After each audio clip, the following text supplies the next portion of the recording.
Eu não sei se alguém ficou chateado comigo na última vez que eu esteve aqui, mas hoje a minha tradicional aguinha não estava ali. Eu fico preocupado, né?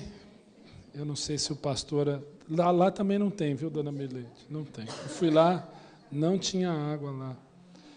E eu fiquei preocupado, né? Não sei se foi ordem do conselho, por conta da última reunião, terça-feira, ou se é a falta d'água no sistema Cantareira,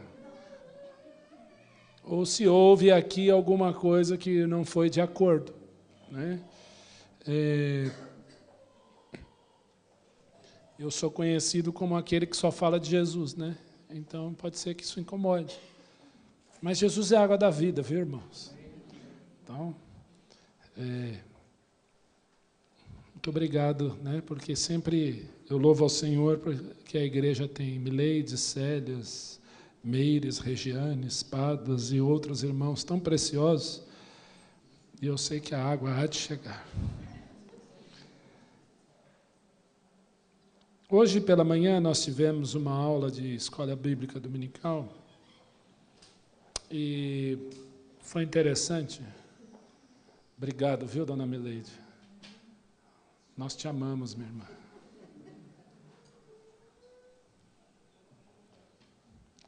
Glória a Deus pela sua vida, minha irmã. Põe lá, obrigado. E nós tivemos, então, uma aula de escola bíblica dominical, onde nós ouvimos aqui sobre, principalmente, o período que nós vivemos como falta de absoluto. E dentro das 12 características do pós-modernismo, nós vimos que todas elas são frutos da primeira, que é hoje não existem verdades absolutas. E como foi falado aqui pela manhã, a partir do momento que eu digo que não há uma verdade absoluta, eu estou admitindo que existe uma verdade absoluta, porque se eu afirmo não há verdades absolutas, eu estou admitindo ou falando aqui uma verdade absoluta, que não existe verdades absolutas. Então, toda a manifestação de sincretismo, de hedonismo, de relativismo, de consumismo que nós vemos nos dias de hoje como característica principal desse momento em que nós estamos vivendo, né, é fruto simplesmente da rejeição da pessoa de Jesus. Jesus, quando diz em João 14,6, eu sou o caminho, a verdade e a vida, Jesus está falando aqui que existe uma verdade absoluta, um prumo, e esse prumo é Ele. Se eu vou relativizar tudo, então eu estou dizendo que Jesus não existe. Aquilo que Jesus disse é mentira, aquilo que Jesus Cristo é uma mentira, e como diz um determinado texto da Escritura, comamos e bebamos que amanhã morreremos. Nunca na história o homem se preocupou tanto com o seu bel prazer, aquilo que faz bem, aquilo que ele gosta de fazer. Nunca o homem se preocupou tanto com aquilo que possa satisfazer o seu eu, satisfazer o seu interior, satisfazer as suas emoções, satisfazer o seu físico. Não que seja pecado isso, mas o problema são os excessos e quando isso passa a ser a virtude, a novidade de vida, a motivação de cada um. Isso é complicado. É muito bom sentar numa mesa e comer uma comida gostosa preparada por alguém. Eu fico imaginando o Senhor Jesus na casa de Marta e de Maria, saboreando aquela comida gostosa. Nós vamos ver que Jesus gostava disso. Nós vamos ver que os discípulos, talvez, quando tinham uma oportunidade, não ao relento, mas de comer bem em algum lugar, eles gostavam. O apóstolo Paulo vai dizer, eu aprendi a viver em toda e qualquer situação, seja de fartura, seja do contrário, não tendo nada. De alegria, de tristeza, e assim vai. É verdade que nós queremos viver bem. Quem não quer? Quem é que gosta de sofrer, de sentir tristeza? Eu creio que ninguém. Mas o problema é quando o foco é errado, quando o problema é quem eu quero agradar. Nós lemos aqui com a Lívia, no texto de Colossenses 1,10, que é um texto muito conhecido, a fim de vivermos de modo digno do Senhor para o seu inteiro agrado. E essa noite eu queria desafiar você a pensar: eu vivo para agrado de quem? Eu vivo para o agrado de quem? Eu pensei muito nessa mensagem, eu fiquei pensando se era para ser mesmo, e às vezes na hora do culto nós preparamos, e será que é isso, Senhor? E a primeira música que nós cantamos falava exatamente disso. Que aquilo que eu seja, que aquilo que eu sou, aquilo que eu vivo, seja para agradar os olhos do meu Deus. Eu vivo para o agrado de quem? Vamos curvar as nossas cabeças, vamos orar. Pai, nós te agradecemos por esse momento. Te agradecemos pela tua palavra, te agradecemos pelo que Jesus é. Te agradecemos, Senhor, por tudo que o Senhor nos tem dado, por tudo que tu tens feito. Pedimos, Senhor, em nome de Jesus, que tu fales ao nosso coração essa noite, porque precisamos de ti.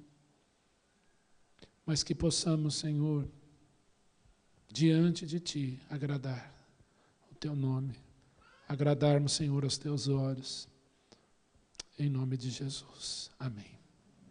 Hebreus capítulo 12, abra sua Bíblia lá em Hebreus 12, nós vamos ler apenas os 3 primeiros versículos de Hebreus 12.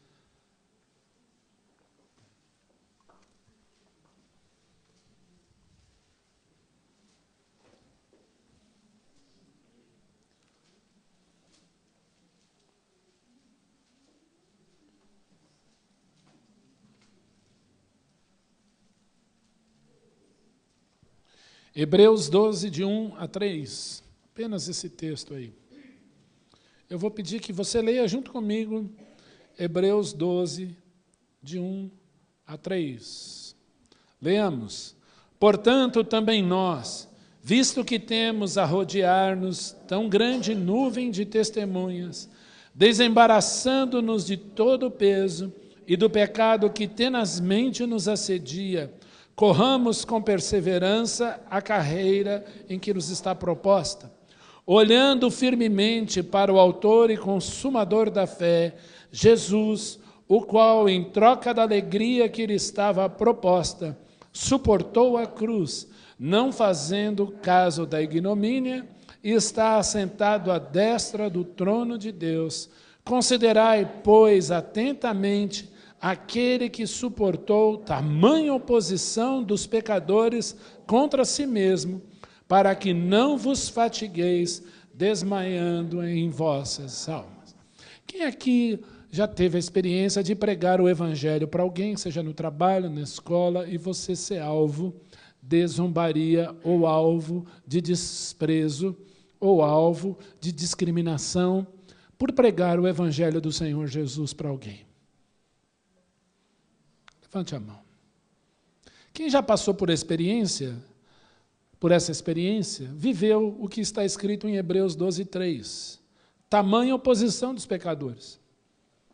Não como Jesus, que foi crucificado, mas talvez você estava numa roda e falou do amor de Jesus e as pessoas começaram a rir de você, a zombar de você, a desprezar você, a tentar puxar o seu tapete, porque você evidenciou o nome do Senhor Jesus Cristo.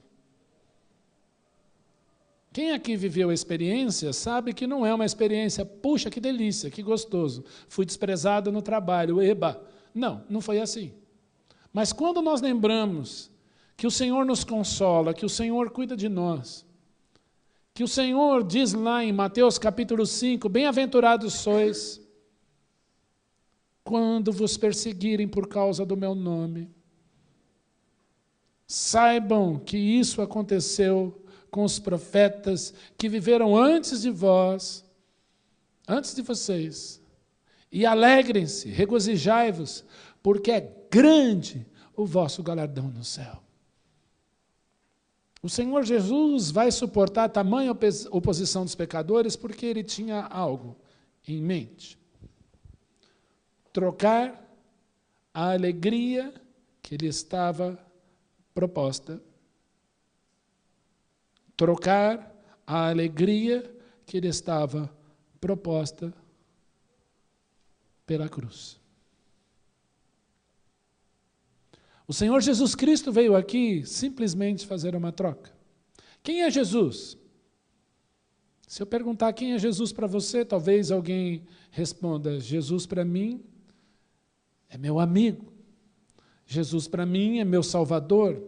Jesus para mim é o meu tudo. Jesus para mim é Deus. Jesus para mim é o Senhor. Jesus para mim é o bom pastor. Jesus para mim é o Criador, é o verbo da vida, é a luz do mundo. O verdadeiro Deus é a vida eterna, a videira verdadeira, o pão da vida, o alfa e o ômega.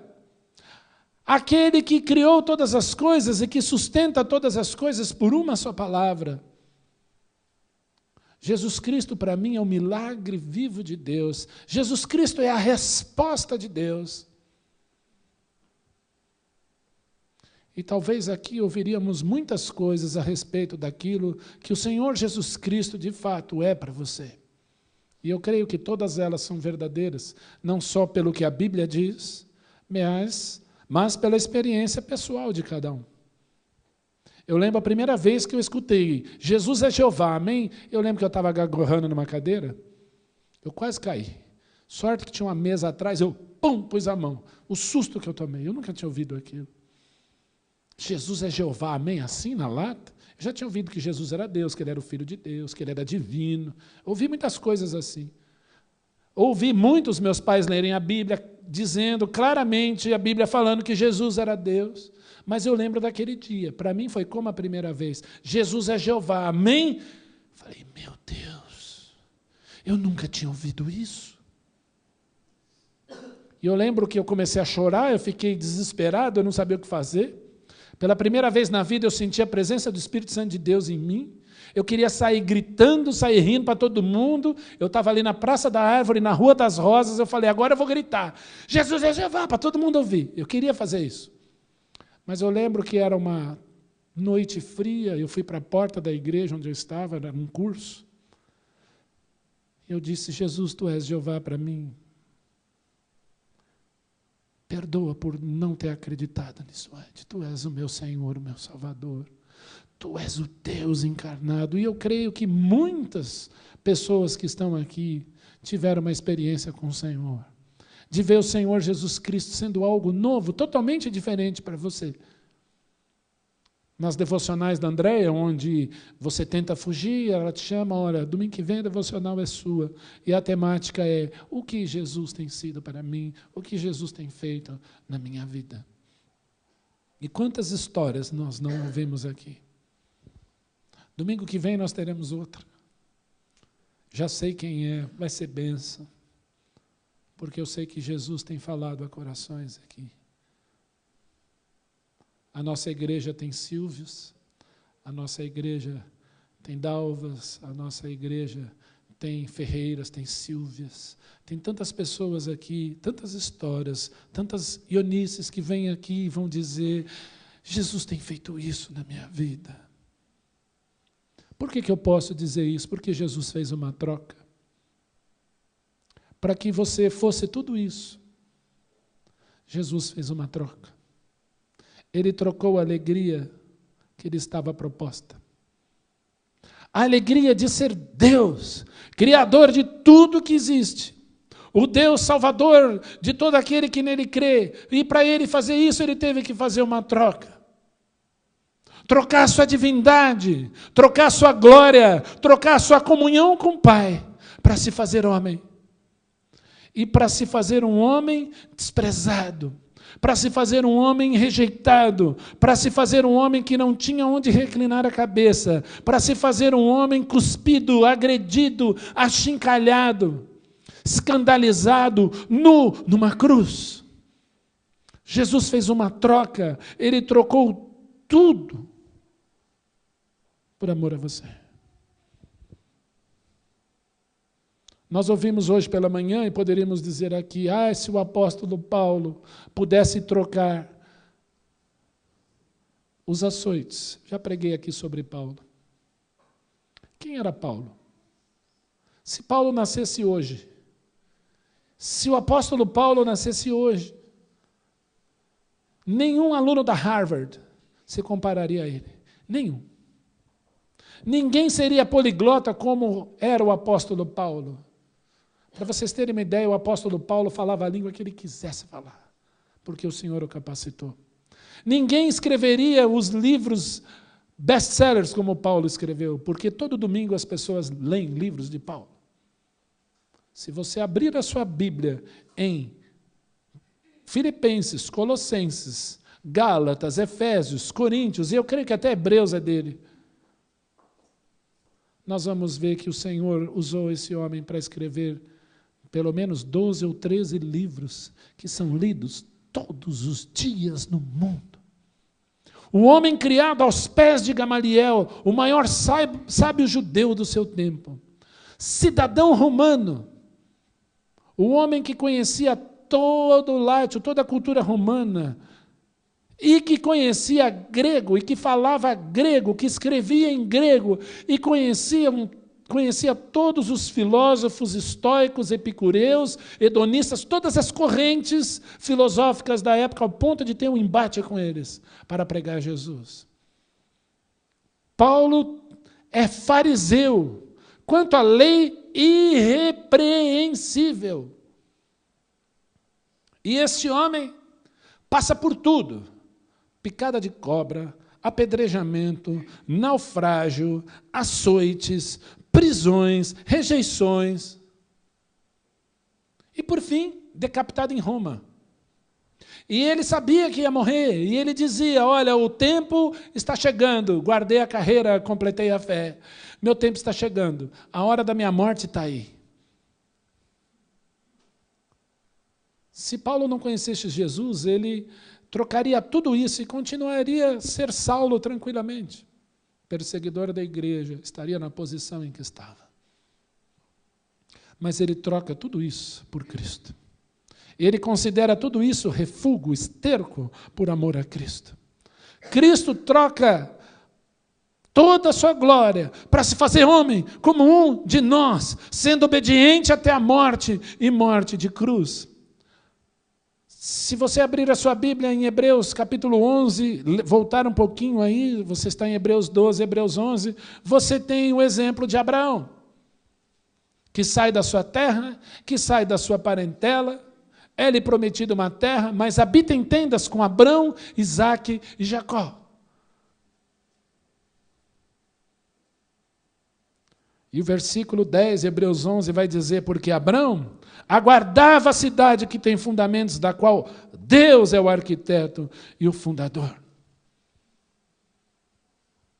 Ah, se Abrão soubesse que Deus iria oferecer o seu filho, Isaque, em sacrifício para ele, talvez ele diria: Senhor, chama outro, não eu, porque eu já sou velho, o Damasceno Eliezer vai ser aqui o meu herdeiro. Tá bom assim, Senhor, eu não vou sair daqui não, aqui está ótimo, Senhor. Mas pela fé, Abraão, quando foi chamado, deixou tudo, creu e foi. Chega um determinado ponto da vida, ele já idoso, sua esposa Sara idosa, estéril ainda por cima, o Senhor dá um filho, Isaque. Como vai se chamar o menino? O menino vai se chamar Risada, porque Sara riu lá dentro da tenda. Não riu sim, e o nome dele vai se chamar Risada, porque você riu. Imaginando o menino andando para lá e para cá. Menino bonitinho, como é que chama? É filho daquele casalzinho velhinho ali. Filho deles é milagre. Como é que é o nome dele? Risada. Ri aí, meu filho. Como é que é teu nome? Meu nome é Haha. É esse o nome dele. Isaque. Isaque já é um rapaz, um homem. O Senhor diz para Abraão: você vai oferecer meu filho em sacrifício, seu filho em sacrifício para mim, lá no monte. 3 dias de viagem. Abraão poderia ter dito: Senhor, o Senhor me deu esse filho, agora o Senhor vai tirar. Como assim? Ele é meu. O Senhor me deu. E o Senhor falou que das minhas entranhas suscitaria descendência como as estrelas do céu. Como agora vai tirar o meu filho de mim?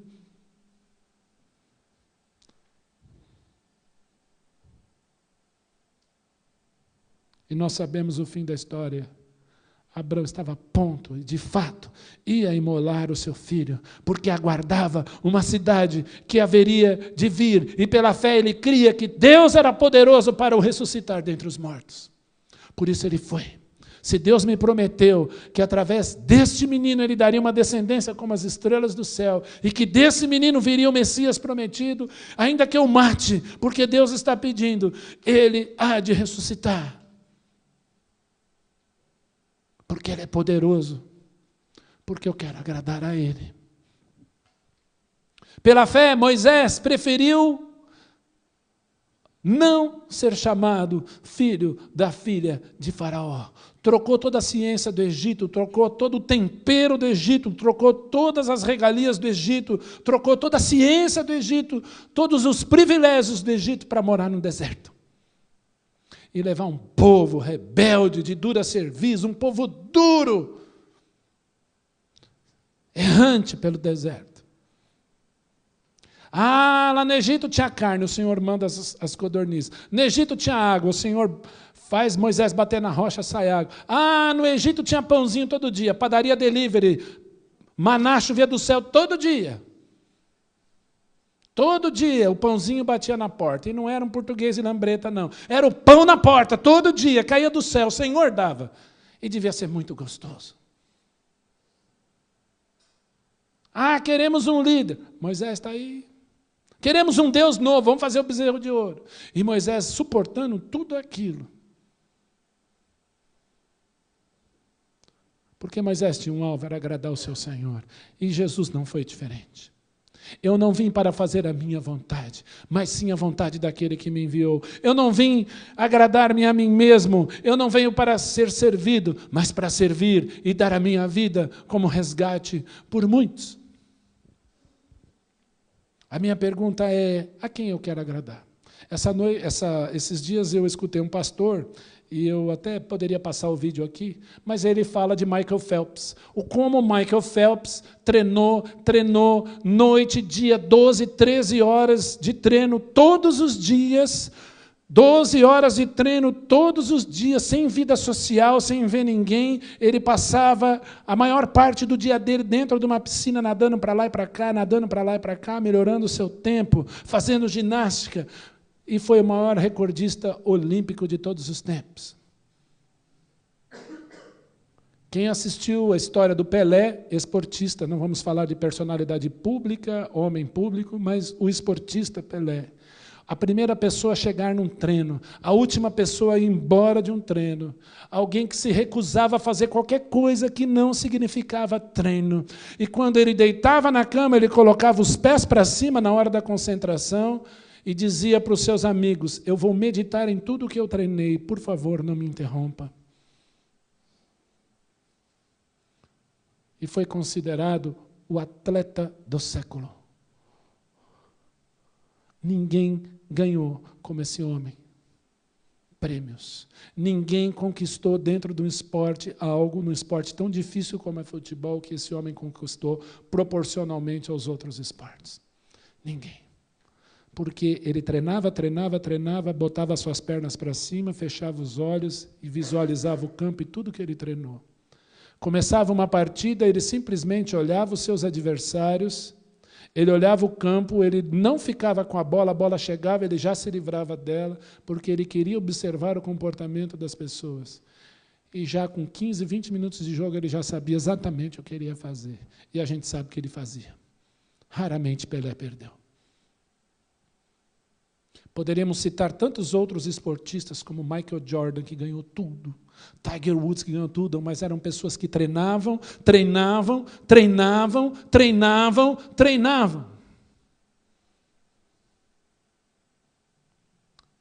Porque tinha um alvo. Qual era o alvo? Uma coroa corruptível, que estraga.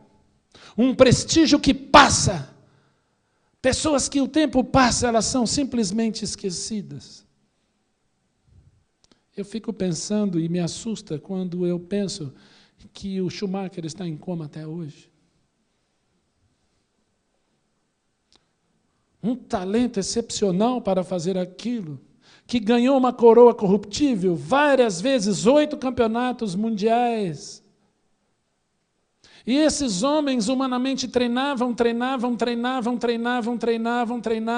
disciplina, treino, alvo, meditação, em torno daquilo que eles acreditavam que era uma coroa corruptível. E o que eles ganharam? A coroa corruptível que tanto eles desejaram, a glória, o prestígio que tanto eles desejaram. E nós crentes, procuramos agradar quem? A quem eu quero agradar? Por quem eu me esforço? Por quem eu trabalho? Há uma coroa incorruptível aguardando os crentes. Há uma coroa imarcessível que não murcha aguardando os crentes. Há galardões aguardando os crentes. Esses homens lutaram por algo que fenece, algo que passa. Como está a minha determinação, o meu treino no Evangelho, o meu treino nas coisas espirituais, a quem eu quero me agradar? Jesus, para te dar salvação, Ele propôs uma troca. Por que nós tivemos uma aula igual nós tivemos hoje de manhã? Puro comodismo dos crentes. Pastor Paulo Gailey, que já mora com o Senhor, missionário no Mato Grosso, ele diz, o avanço da apostasia é causada pela negligência dos crentes quanto à sã doutrina. Comodismo. A quem eu quero agradar? A quem eu desejo agradar? A minha vida tem o propósito de agradar a quem? A carne? Quero agradar a minha carne? Leia Gálatas 5, você vai ver quais são as obras da carne. Quando eu agrado a carne, quando eu alimento a carne, eu só vou fazer aquelas obras da carne aflorarem na minha vida. Querem ver? Abra aí Gálatas 5.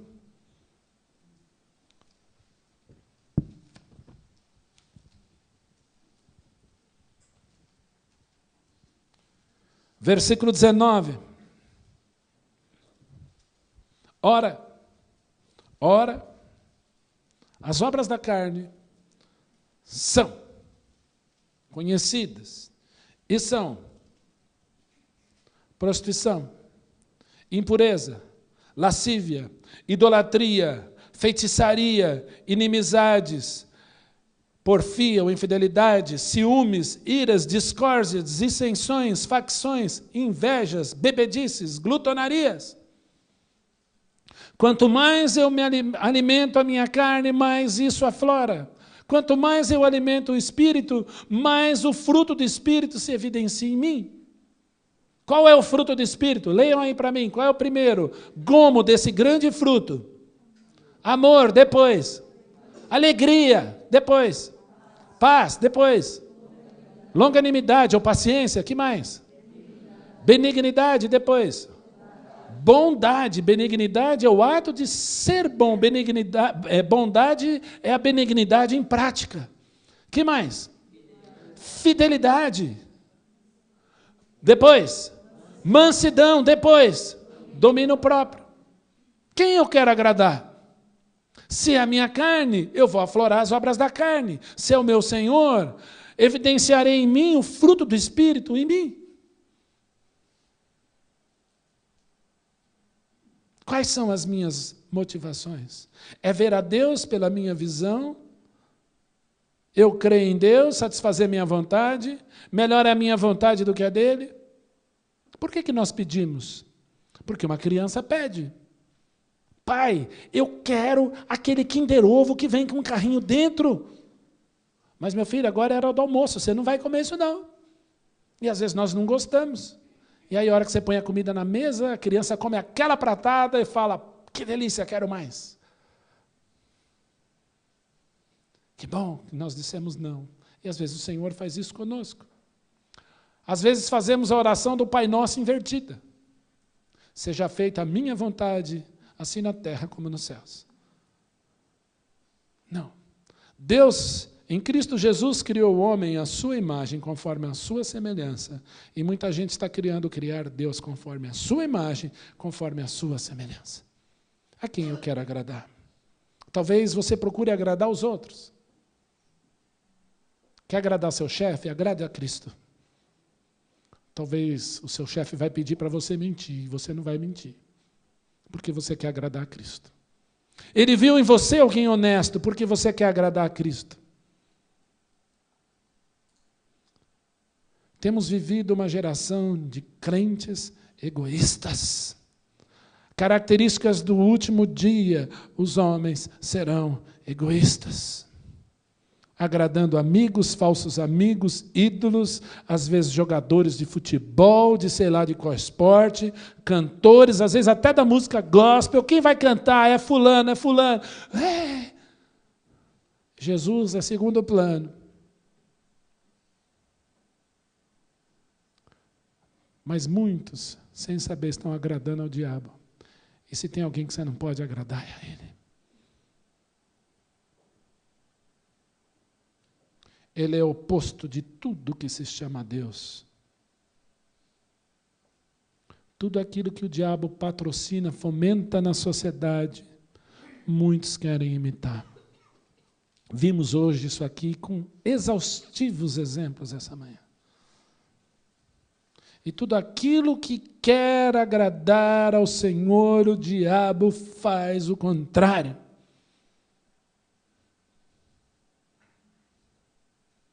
Você quer tempo para Deus? Ele vai fazer você não ter tempo para Deus e ter tempo para Ele. Você quer louvar o Senhor? Ele vai fazer você não louvar mais o Senhor e louvar a Ele. É o tempo inteiro indo contra. Debocham de Deus. Debocham do Jesus da Bíblia. Riem do Senhor. Preferem o horóscopo, a bruxaria, os gnomos, os videntes, os encantamentos, falar com os mortos, a ouvir a voz daquele que é o caminho, a verdade e a vida, é o Senhor Jesus. A quem eu quero agradar? Eu queria desafiar a igreja essa noite a agradar o Senhor Jesus. Eu quero que você agrade ao Senhor Jesus, não a você, não aos outros, não ao inimigo das nossas almas, mas ao Senhor Jesus, a quem eu quero agradar. Ele se esvaziou para ser servo, para servir. Foi Jesus que lavou os pés dos apóstolos.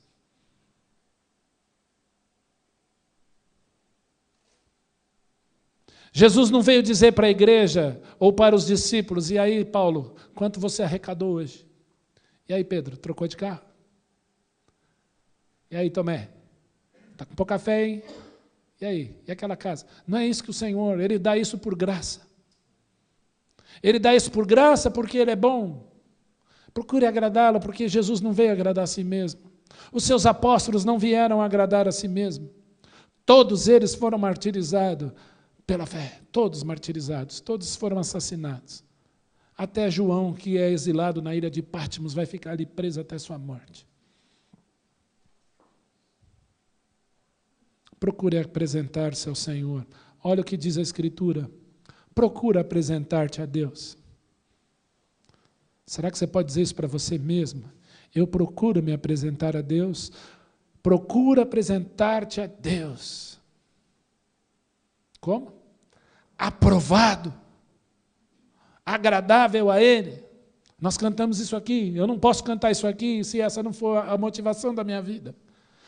Procura apresentar-te a Deus aprovado como obreiro que não tem de que se envergonhar e que maneja bem a palavra da verdade. Manuseie a Escritura.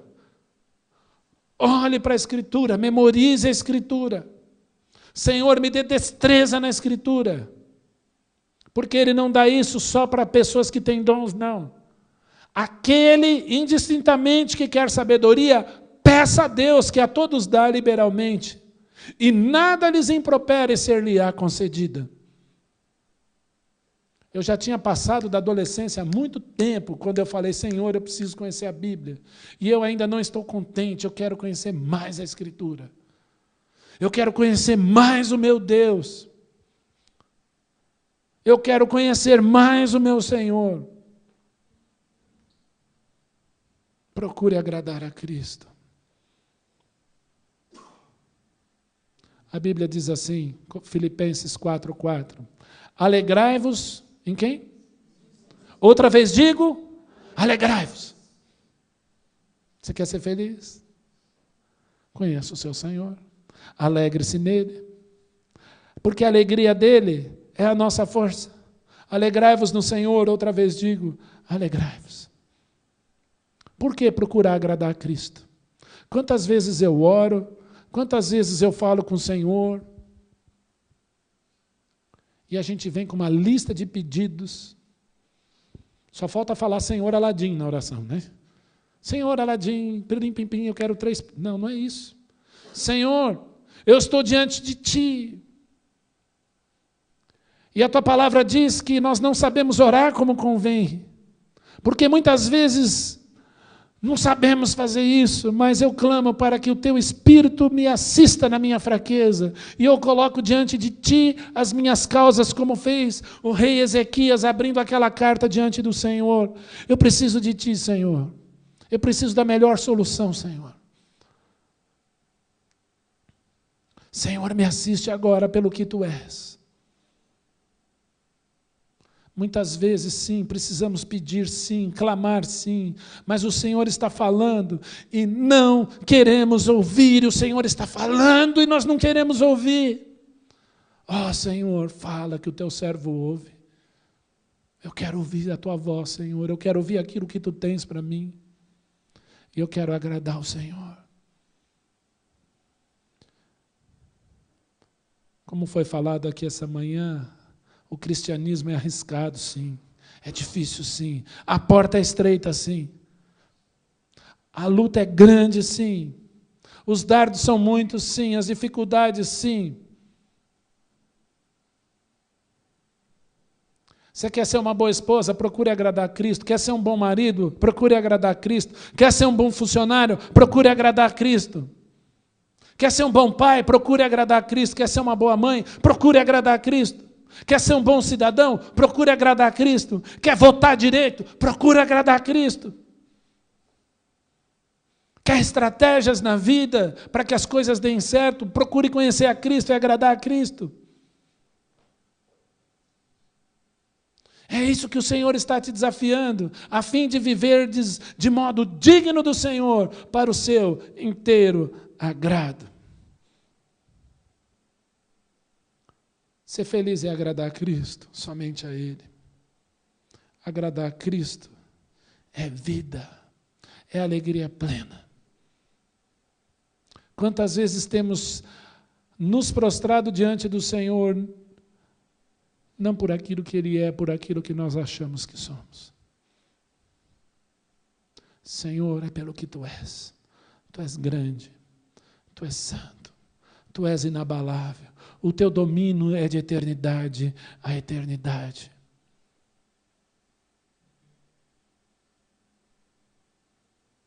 O quanto do Senhor eu tenho procurado conhecer. O quanto de Bíblia, que é a palavra viva de Deus, que é o Senhor Jesus Cristo estampado em todos os livros, em todas as letras, em todas as vírgulas, eu tenho lido. Quanto tempo eu gasto com vida de oração, quanto tempo eu gasto lendo a palavra do Senhor, quanto tempo eu gasto intercedendo pelos meus irmãos, amando os meus irmãos. Quanto tempo eu tenho gastado com isso?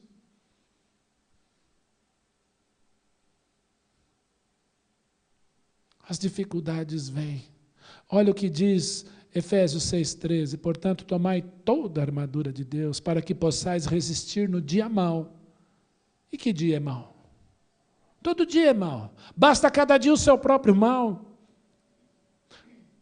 Para que possais resistir no dia mau e depois de terdes vencido tudo, permanecerdes inabaláveis. Eu sou a videira verdadeira, disse o Senhor Jesus Cristo, meu Pai é o agricultor. Todo aquele que está em mim produz fruto, Ele limpa para que produza mais fruto ainda. Dói. Quantas vezes você lê a Escritura, você fala, eu preciso me adequar a isso, eu preciso me enquadrar. Eu tenho que procurar agradar a Cristo. Não a nós. Não a nós, mas a teu nome dá glória, Senhor. Não a mim, mas ao Senhor. Que o Senhor nos abençoe. Que a sua vida seja uma vida de procurar agradar a Cristo. Agradar o teu Senhor. Agradar o teu Senhor. Cristo trocou tudo, toda alegria, para nos dar salvação, para suportar o escândalo da cruz, por amor a você e a mim. Ele só te pede uma coisa: viva para Ele. Viva para Ele. Trabalhe onde você for trabalhar para Ele. Sirva onde você quiser servir para Ele, para o seu inteiro agrado. Aleluia! Louvado seja o nome do Senhor Jesus. Amém.